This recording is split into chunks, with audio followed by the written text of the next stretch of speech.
The TVWAN News is proudly brought to you by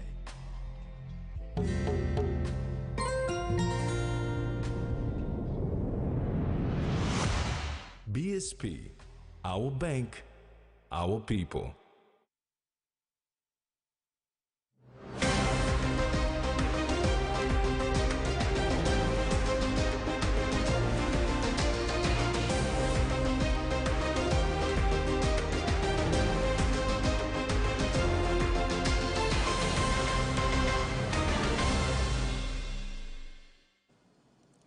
Hello and good evening. I'm Maricela Kelleton. This is TVWAN News.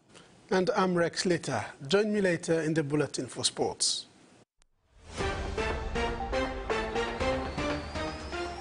In this edition, Wara eviction goes ahead. IPA announces 2024 Regulators Summit and a three-way battle is on for POM AFL. The Waigani Communal Court has temporarily withdrawn all 26 allegations of sexual offences labelled against a member for Goroka, Aye Tambua. The matter was referred back to the Office of the Police Commissioner to properly deal with. This is one of the 7 orders made by Magistrate Paul Porini today in an exemplar ruling following disputing evidence presented to court by different police investigators handling investigations into this matter. The Commissioner of Police is at liberty to reopen the case and repeat the entire criminal investigation process against the defendant whenever he sees fit and appropriate. Magistrate Ni'i made the ruling based on concerns raised by the investigator Adriana Kamasunga's affidavit on July 8, disputing evidence that it is with one prosecutor, Christian Iga, which is yet to be presented to court. She claimed the evidence with prosecutor Iga include material evidence which her division is unaware of. Based on this and other reasons, she asked the court to withdraw the current file, thereby allowing them to prepare a new one. The eviction exercise at Wara area portions 2156, 2157 and 215 it began today at 9 Mile Lane, Port Moresby. The Office of the Sheriff and the police carried out the eviction following a court order ruling in favor of No. 1 Super Limited as the legal landowner. Office of Sheriff and Police has begun conducting eviction exercise this morning at land portion 2156, 2157 and 2159 at the Wara area at 9 Mile. The eviction was carried out after the Waigani National Court ruled in favor of No. 1 Super Limited, ordering a 120-day grace period for the settlers to move out. The grace period ended yesterday and the eviction began today. According to the NSL, about 5,400 people live in the area. This figure is said is from statistics from 2 years ago, of which the number of the population today has increased. About 9,000 building structures were built by the squatters. NSL began conducting monthly awareness for the past 3 years, issuing eviction notices to the squatters, where many voluntarily moved out starting 3 weeks ago. According to most settlers, they brought land for 5,000 kina from people who called themselves landowners without a land title. Many of them have lived for almost 3 to 4 decades. I'm stable almost 15 years now.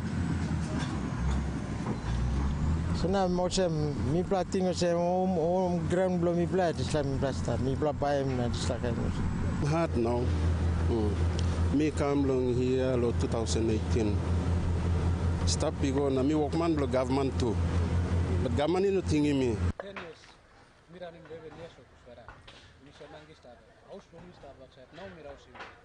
The eviction exercise will be carried out for the next 3 weeks. Meanwhile, NSL CEO Paul Seya said the land will be properly developed into a suburb. How we could rebuild some suburbs and have them properly planned. Tracy Pa, TVWAN News. Meanwhile, Central Province Governor Rufina Peter, in a statement, said the complexities and challenges faced by those who have been displaced following the eviction at Wara today raise a serious concern and example to people who are illegally settling in land without legal documentation to refrain from doing so. Peter said the Central Provincial Government has strict policy against illegal settlements. She said any individuals or groups considering moving into Central Province land without proper authorization and legal documentation will face immediate and decisive action. In light of the recent petition submitted by the doctors and nurses of the Modilon General Hospital in Medan Province regarding the governance of the Medan Provincial Health Authority, Health Minister Dr. Lino Toam said in a media statement released earlier today that he takes all reports of misgovernance seriously and as such has asked the Health Department to conduct a series of investigations into the following issues. 1. The Medan PHA board not demonstrating a transparent, merit-based appointment process, and 2. The nominations for PHA board members submitted to date have not met the requirements for fit and proper persons from respective sectors. The minister further said that PHAs have a responsibility to ensure that health workers can provide quality care in a safe environment that is fit for its purpose, as this has an impact on the health outcomes of the patients. Strong governance is pivotal in effective health service delivery. The nurses and doctors had given a 4-day ultimatum to the minister to respond. You're watching TV1 News. We'll have more stories when we return. Stay with us.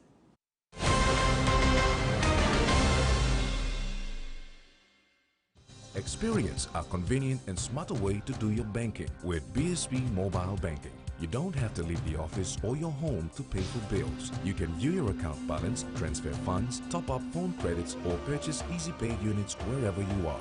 Visit your BSP branch today to register now for BSP Mobile Banking.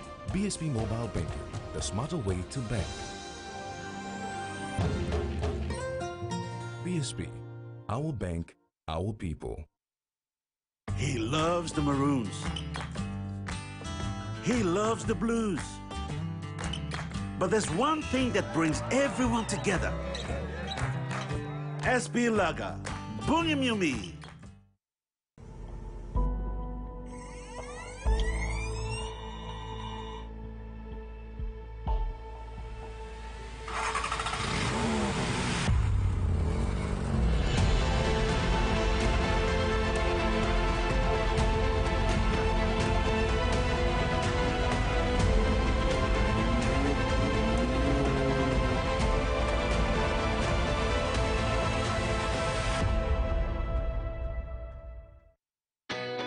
A true champion is measured by their courage, their determination, and their passion to never give up and to always keep trying. With a delicious Milo in milk taste and added nutrients, Milo in milk is a great way to fuel our little champions with nourishing energy every day. Because true champions give it their all. Milo, PNG and Mia. Find PNG made.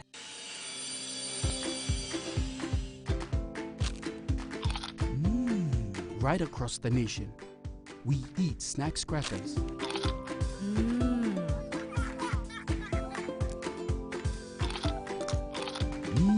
Emi trupla. All get a young planalapun, only like him snacks crackers. Only make him here, no PNG, one time lay biscuit company. It's crunchy and tasty. It's irresistible.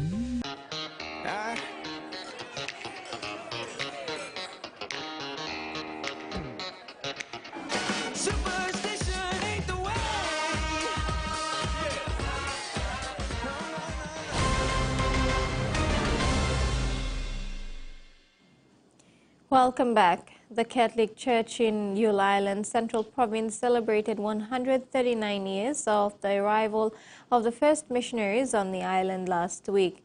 The Eucharistic celebrations were presided by the head of Berena Diocese, Bishop Otto Separi, and attended by the Governor of Central, Rufina Peter, Gulf Governor Sir Chris Haiveta, and member for Kairuku is Peter Isoaimo. The first missionaries of the Sacred Heart, or MSC, arrived in Yule Island on 4th July 1885, led by late Bishop Henry Various. The MSC priest, upon arrival, introduced health and education services to the island, and Central Governor Rufina Peter is a product of the OLSH Girls High School on the island, one of the schools established by the MSC missionaries. The Investment Promotion Authority of Papua New Guinea this afternoon announced the hosting of the 2024 Regulators Summit. The summit is set to take place in Port Moresby from the 30th to 31st of July. Co-hosting the summit with the IPA will be the Department of Information, Communication and Technology. In 2019, the Investment Promotion Authority of Papua New Guinea successfully hosted the inaugural Business Regulators Summit in Port Moresby. The two-day event was hosted under the theme Ancient Regulations, Productive Economy. This year's theme is Interoperability, Connect and Co-Create. Managing Director for IPA Clarence Hood, when announcing the two-day event, highlighted the significance of hosting such an event that will bring together the private sector and regulators to discuss challenges, hindrances, and ways forward for the investment sector of Papua New Guinea. The Regulators Summit is aimed at providing the environment where the regulators, which is the government side, and the private sector, the businesses, come together to talk and hear what are the current laws and regulations. And these are the laws and regulations that set the parameters by which businesses must operate. And of course, from the practitioner's perspective, hear from the business houses, the private sector, how the regulators are helping them or are hindering their operations in the country. Mr. Hood made mention of the tough economic challenges faced by many countries, Papua New Guinea being no exception. Let me assure you, everywhere else in the world is going through the same is sailing the same rough seas. We should harness the rough times that we are going through now and continue to maintain a positive mindset going forward. Hood stated that hosting the summit that will bring together government regulators and the private sector is the avenue for reaching common ground on how to improve the business environment, as well as how the government can further assist businesses. The Regulators Summit will be hosted at the Stanley Hotel in Port Moresby from the 30th to 31st of July. Registration is open. However, attendance is only through registration due to limited spacing. IPA informs that they will accommodate all necessary private sector partners, regulators, and business houses.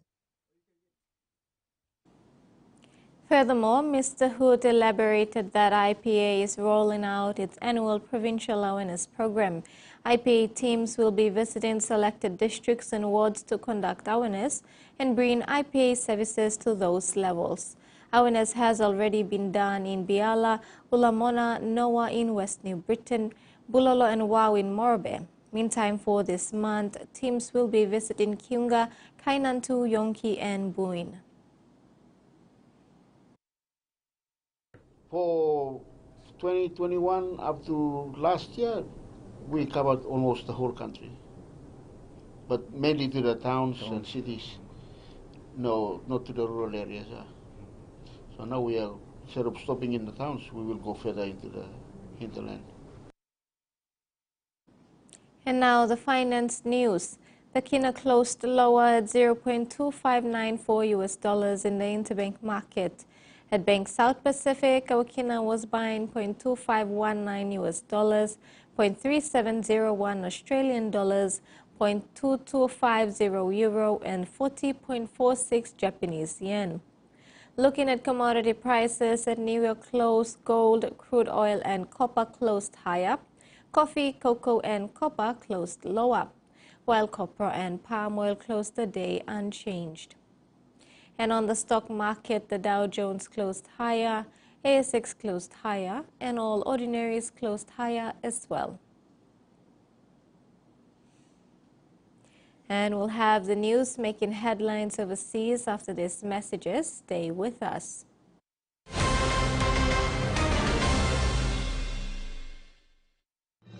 Experience a convenient and smarter way to do your banking with BSB Mobile Banking. You don't have to leave the office or your home to pay for bills. You can view your account balance, transfer funds, top up phone credits, or purchase Easy Pay units wherever you are. Visit your BSB branch today to register now for BSB Mobile Banking. BSB Mobile Banking, the smarter way to bank. BSB, our bank, our people. Hiya, Mama. You wait then, but me add him special flavor. Put in more flavor, put in more taste. Add your kakaro, get up a big smile on face. Time for kimchi and a great fumu too. Sip, sip, the mumu, yes, magic on you. Maggi, the taste PNG loves. Open lens.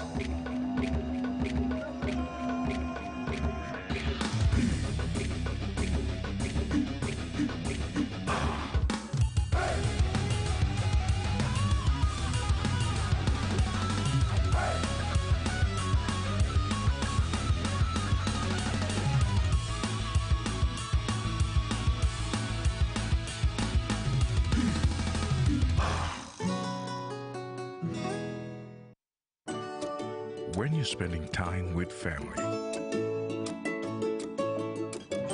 when you've got a big day ahead, when you have given it all you've got, when you're putting on a feast, that's when you want the best. That's when you want flame rice. New flame rice. Win him, Olgeta. Enjoy life when we work together, making happy memories that last forever. Hot in talk, young or old, as calories, family meal with home. We'll bring out the smiles, cause it's our favorite from us. Tennessee cola, scale rice, on scale price. Tennessee cola, scale rice, on scale price. And by you like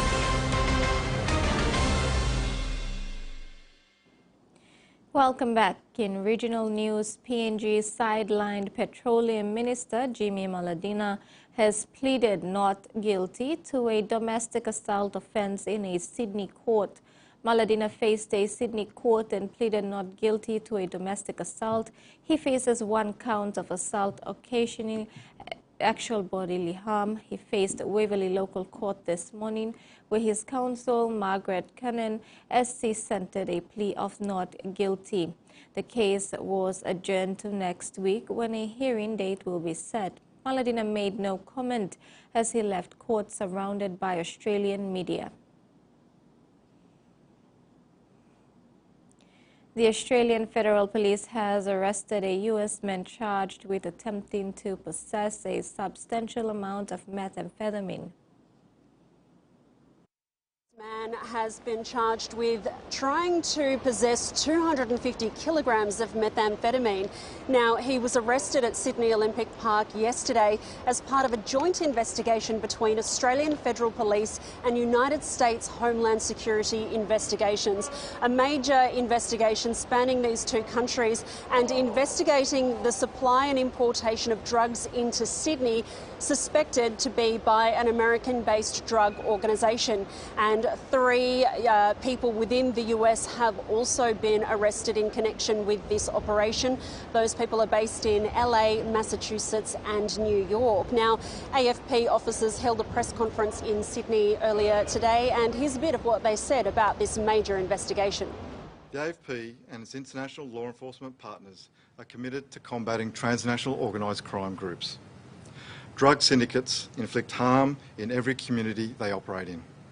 And this result is another example of the strong outcomes that can be achieved through international efforts. It's the National Wastewater Drug Monitoring Program, and it looks at wastewater across 56 sites across Australia's capital cities and regional areas. This covers an area of 14 million people, or just slightly more than half of the population, and it gives this amazing snapshot of Australia's drug use habits. And the findings are pretty concerning. Cannabis remains the most widely used illicit drug in Australia, but it is falling, and in its place there are record highs when it comes to the use of cocaine, methamphetamine and nicotine in regional areas. What the report also showed was that when Australia compares internationally, we're the fourth highest user of illicit substances out of the 34 countries tested. And when it comes to methamphetamines, we are second in the world, second only to the United States. With cannabis, we're the third highest users behind the Netherlands and Spain. So quite an interesting snapshot of drug use trends within Australia. And when you look at the map, we know that Sydney recorded the highest rates of cocaine use, whereas the highest rates of methamphetamine use were found in regional areas of Queensland, South Australia and Western Australia. Islanders and visitors can now bring medicinal cannabis into Cook Islands from New Zealand and Australia, provided they meet certain requirements, says Cook Islands Health Ministry. It confirmed that the Narcotics and Misuse of Drugs Amendment Act 2023, including the Narcotics Amendment Regulation 2024 and TMO Pharmacy and Therapeutic Amendment Regulation 2024, came into effect as of 2nd July after a cabinet meeting last week. Rarotonga medicinal cannabis campaigners had previously hailed this as a major breakthrough for Cook Island patients. A state-of-the-art composting facility has opened in northwest Tasmania, ready to process food and garden organics from 6 regional councils. The facility will be capable of processing 50,000 tons of organic waste, reducing the amount of going to landfill. Tasmania's waste problem is piling up. Each Tasmanian generates on average a tonne or more of waste that goes to landfill each year. And while some landfill can keep being used for decades, others are nearly full. It has this long-term cost that most people don't think about. Finding a new site is very expensive and challenging. This new state-of-the-art composting facility at Dulverton near Devonport could be part of the answer. Across regional and rural Australia, the tyranny of distance and small population base means traditionally it's cost-effective to throw most household waste into landfill like this. But over time, as that organic matter breaks down, it releases methane into the atmosphere and leachate into nearby waterways, causing problems that extend far beyond the life of the landfill. The $32 million facility is the first of its kind in Tasmania. It will be able to handle 50,000 tonnes of organic waste, putting it in specially designed tunnels where it is turned into high-quality compost, all without spilling a drop. If you look across the state, we're the only in-vessel facility, so others are making compost but out in the open. And with the Tasmanian winters and the wet springs that we can have, that's really challenging to do. The benefit for FOGO as a community is that in collecting all that material, we know we can move between 40 and 60% out of your regular landfill bin. That compost can be used by farmers like Paul Bennett.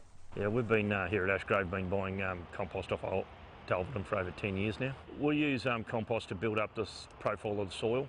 Closing the loop on Tasmania's organic waste challenge. Large retailers in New South Wales, including supermarkets, will be banned from opening on Anzac Day at all. In a move backed by veterans and a retail union, the state government is fighting trade restrictions to combat what the Premier has called the creeping commercialisation of the day. It's the day Australians remember those who fought for freedom. Out of respect for the Anzacs, large retailers are currently banned from opening until after 1 p.m. From next year, supermarkets and department stores will have to stay shut for the entire public holiday. We believe there's been a commercialisation, a creeping commercialisation of Anzac Day. The government carried out a review last year and says most feedback supported all-day restrictions. I think the shops are open long enough. They don't need to be open any further. If people can't show one day respect, well, what's left? Some businesses, like cafes, chemists and news agencies, can remain open all day. I think it's a great way to ensure we protect the sanctity of Anzac Day. Retail workers want to stop with the rest of the community to recognise the sacrifice. The Australian Retailers Association opposes the move, which it says would restrict consumer choice and reduce the earning potential for retail employees. I know that there's a criticism that says, well, you can go and have a beer with your friends, but you can't go to Woolies and buy baked beans or something. Look, there is a difference between the two things. The change to the legislation has bipartisan support and will bring New South Wales into line with most other Australian states. Well, it just gives people more of a chance to reflect on why Anzac Day is. A day of commemoration, not commerce.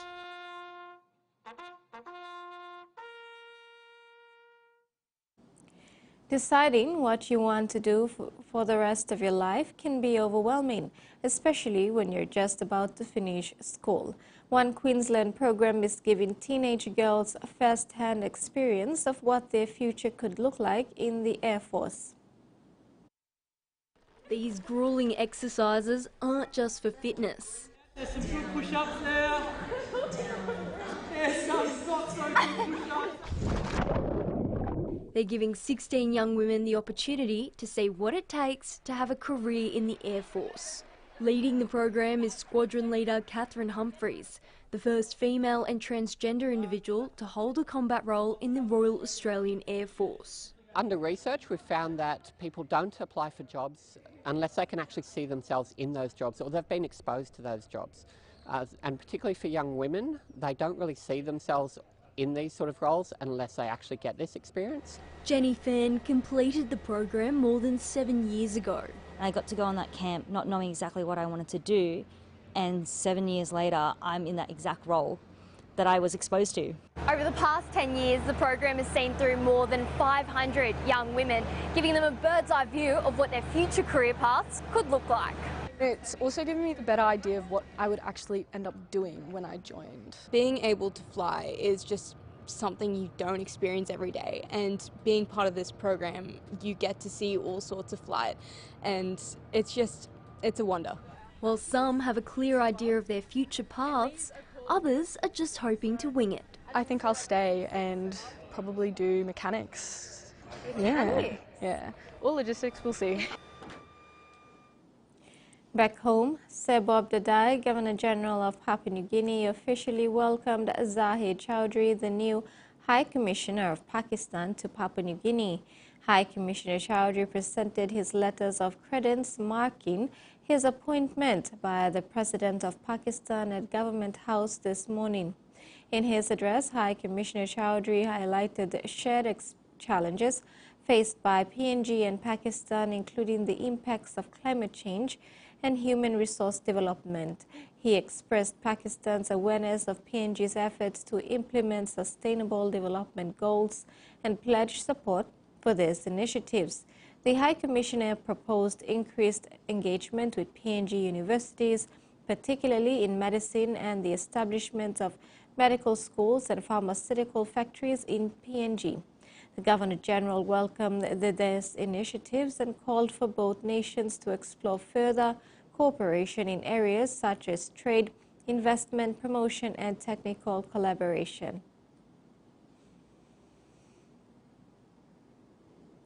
Local leaders from Bogia and Middle Ramu districts living along the Ramu River have taken the initiative to help themselves and their communities after a flood hit the area last November.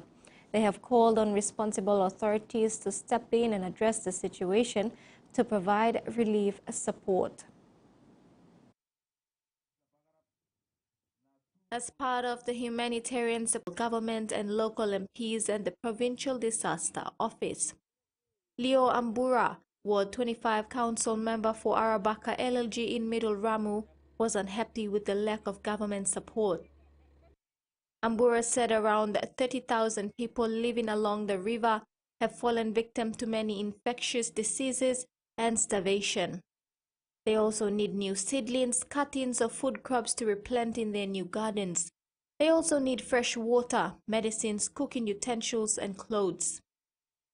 He added that as relief, Bogia MP Robert Naguri had given 1 million kina. However, that was not enough to cater for everyone. Maria Sidokuri of Middle Ramos, speaking on behalf of the women, says they face hardships in receiving basic health services and care, and maternal mortality has increased.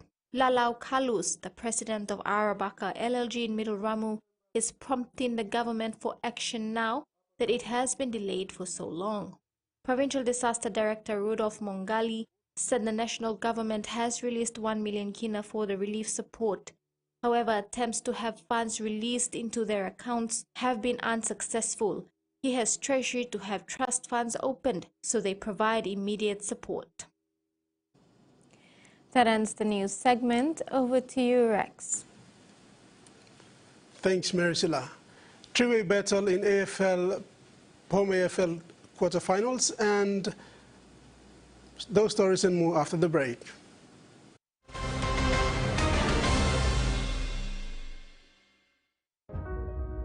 Hardware House is more than just a store. It is where quality meets affordability, where culture is proudly celebrated. Spanning 9 provinces, we pride ourselves in offering top-notch customer support and services. We're more than just a store. We're more than a brand. We are Hardware House.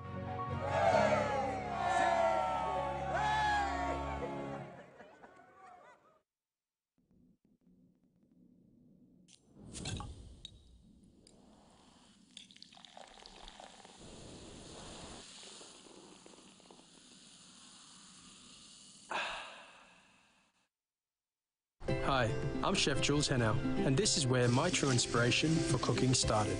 Like most of us, I learned to cook from my mum. Nothing beats simple recipes where fresh local produce is at the heart, especially when it's a home-cooked meal, prepared and shared with the ones you love. And in PNG, no meal is complete without rice. And my choice is always Trukai. Trukai, true inspiration through generations. At the PNG LNG project, we are proud of our long-standing partnership with the Kumuls, as they represent the hopes and aspirations of so many Papua New Guineans. Rugby league is more than just a sport. It promotes our shared values of leadership, teamwork, respect, personal integrity, and excellence. Lessons learnt on the pitch carry on throughout life and go beyond serving ourselves.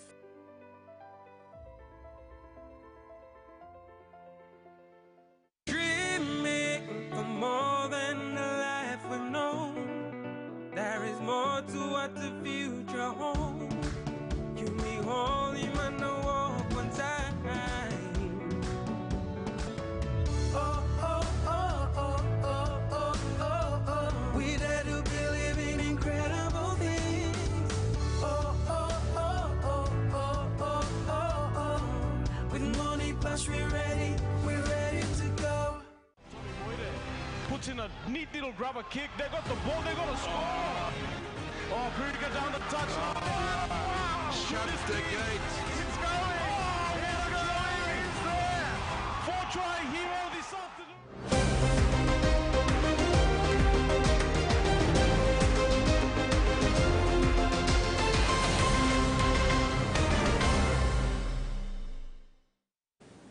The battle for supremacy in the 2024 Moni Plus Port Moresby AFL competition is still open with weeks of regular season remaining before the finals begin. Garaka Bombers, West Eagles, Guru Magpies and Koboni are the top 4 ranking teams, followed by Dockers and Tigers bringing up the rear. The last leg of the competition resumes this weekend, with representative players ready to back up for their respective teams. While it may be a three-way battle between Bombers, Eagles and Magpies for this year's major silverware, for the interim, Bombers have made a big statement this season so far and could be the real dark horse should they maintain their good winning form in the last 4 remaining games of regulation rounds. Bombers, however, won't be counting their chooks early, knowing former reigning champions Eagles is the team to beat. Eagles have been there, done that, and still hold the record with the most titles for the last decade. Definitely, we've got some really good contest for a minor premiership. We've got West Eagles, the Garrett Magpies, and the Garrett Bombers that are really, going head to head to take out the minor premiership. But at the moment, Garrett Bombers are in front, followed by West and Garrett Magpies. So, and at the back is Koboni and Dockers and Tigers. So it's going to be an interesting one towards the finals. Yes, definitely. West Eagles been there, done that. So yeah, definitely they'll be a team to reckon with. We can't take anything away from West Eagles, but yeah, Garrett Bombers. They've been just fighting, and here they are at the top of the table at this time of the season. So it's going to be quite interesting towards the end of the season before the finals. But I'm pretty sure Garrett Bombers and West Eagles will have a tussle for the top spot. Their last title win was in 2022. After the successful end to the women's grand final last week, Lai said he's enjoying the season with no issues or disruptions to the games and looking forward to the men's finals in late August or early September this year. It's been a wonderful season. We've just really thoroughly enjoyed this season. We've gone through without any issues, any problems, and here we're today with the women's grand final. You can see that the field is actually packed, and we expect this to go on for another couple of weeks with the men's competition, which will run for another 4 weekends before we get into the finals. Terry Longwood, TVWAN Sports. Port Moresby Hockey Association 11th competition heads into Group 2 starting this weekend at the Sir John Guy Stadium Hockey Pavilion. Group 1 competition rather comprises 7 rounds of matches, and Group 2 is also going to be 7 rounds before the finals. The Port Moresby Hockey Association says the tournament has been competitive for the men's and women's divisions. At this stage, it was too early to predict who would win the tournament, as all teams are performing well. 8 teams are participating in the tournament in both divisions, with the finals expected to be played in October. The SP Brewery Media Pool competition into Week 11, as Games 21 and 22 are set for Saturday at the Lamana Gold Club. There are teams already making statements for the cup title. The Tropical Storms have raised their hands for the cup title, but the reigning champions, Dataco Pebbles, are still in the mix to defend their title. The Tropical Storms have raised their hands for the title, but the reigning champions, Dataco Pebbles, are still in the mix to defend the title. The SP Brewery Media Pool competition has a clear competition leader in Tropical Storms after 10 weekends of competition. The Tropical Storms lead the competition table with 18 wins and 2 losses for 20 matches in a near-perfect record.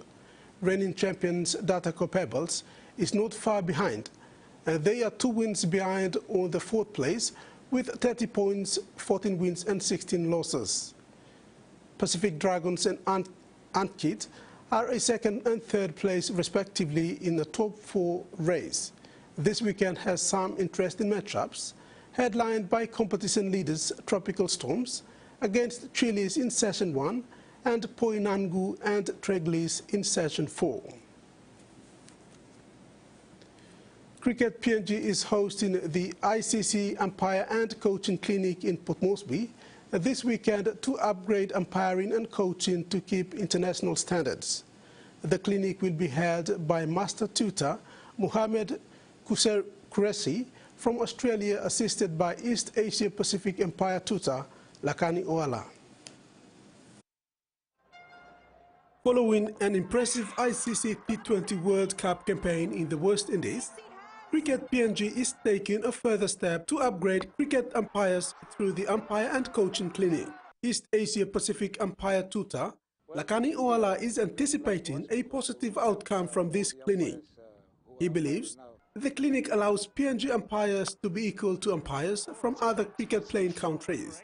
Well, it will be a great plus for us because we will have all the umpires who are umpiring now with level terms with all the rest of the world in our umpiring, and whatever our umpire knows in Australia or in England or in the West Indies, we will be right up there with them. So it's sort of spreading the standard of umpiring throughout the world, and PNG will be up there with them. Certificates obtained by umpires at this clinic will be of international standard and recognized by all cricket-playing countries. Hence, those who had obtained Level 1 training before is also expected to attain this clinic. It's a new system of umpire accreditation, so even those who have qualified as Level 1 umpires before, they can also redo this course and sort of catch up with the rest of the world in umpiring. This umpire and coaching clinic will be held at Amini Park, Port Moresby on Saturday and Sunday. Mohamed Kuresi of Australia, who has been involved in umpire and referee clinics in Australia and abroad, will lead the clinic, assisted by Wara, who has also been involved in umpiring some international matches. The umpire clinic and coaching program are open to the public. Anyone interested in the training can register and attend the workshop. The Solomon Islands have topped Group A and secured a semi-final spot after a 1-0 victory against Tahiti at the OFC Under-19 Men's Championship today. Both teams entered the match knowing the equation: a win or a draw would see the Solomon Islands progress. As for Tahiti, they needed a victory to guarantee their spot in the semi-finals. The Solomon Islands threatened first twice behind the Tahitian defense, but both shots were off target.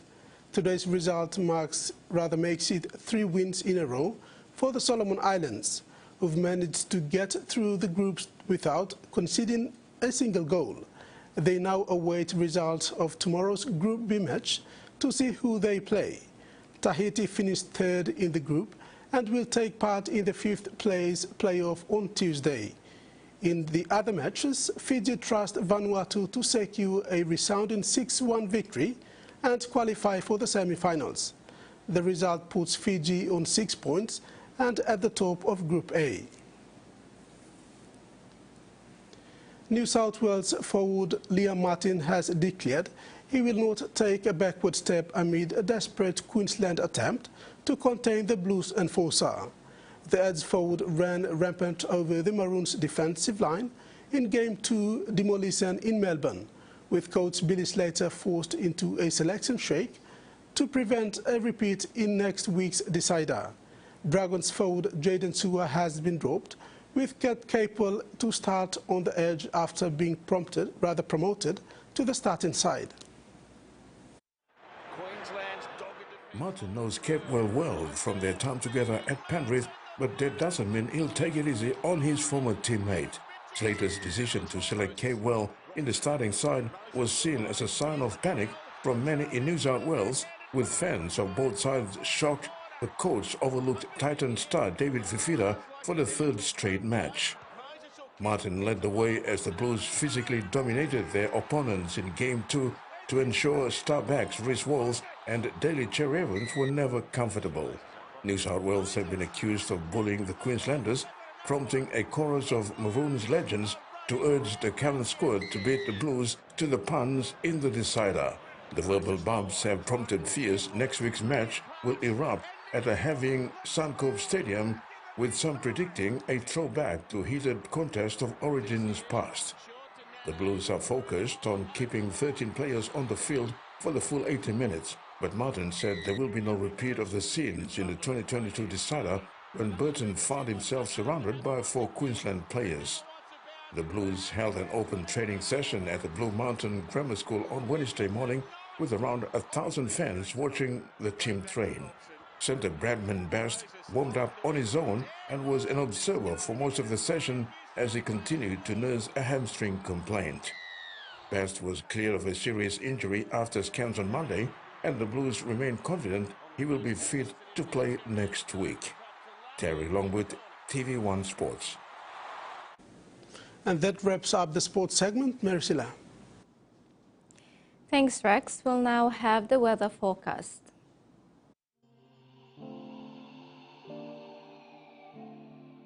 Southern, isolated showers and thunderstorms. Port Moresby, partly cloudy. Momase, isolated showers and thunderstorm.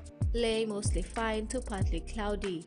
New Guinea Islands, scattered showers and thunderstorms with areas of rain and possible flooding in some parts of New Britain and Manus. And Highlands, scattered showers and possible thunderstorms, then morning fog. Mendi, Tari and Wabeg, mostly cloudy with some rain showers and possible thunderstorm. Coral Sea, seas moderate with southeast winds of 15 to 20 knots. Bismarck Sea, seas rough to very rough with southeast winds of 20 to 25 knots, reaching 30 to 40 knots at times. Waters of Samarai Island to Cape Bogle and all Milne Bay Islands, seas 1.5 to 2 meters, rising to 2.5 meters.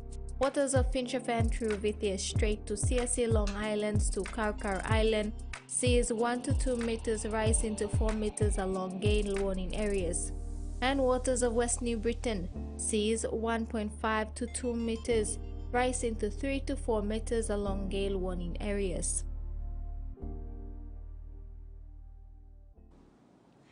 That brings us to the end of another edition of TV1 News. Have a pleasant evening. Bye for now.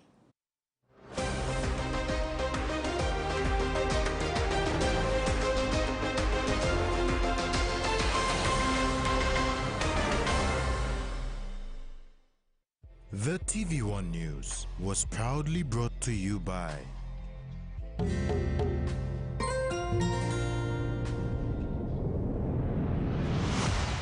BSP, our bank, our people.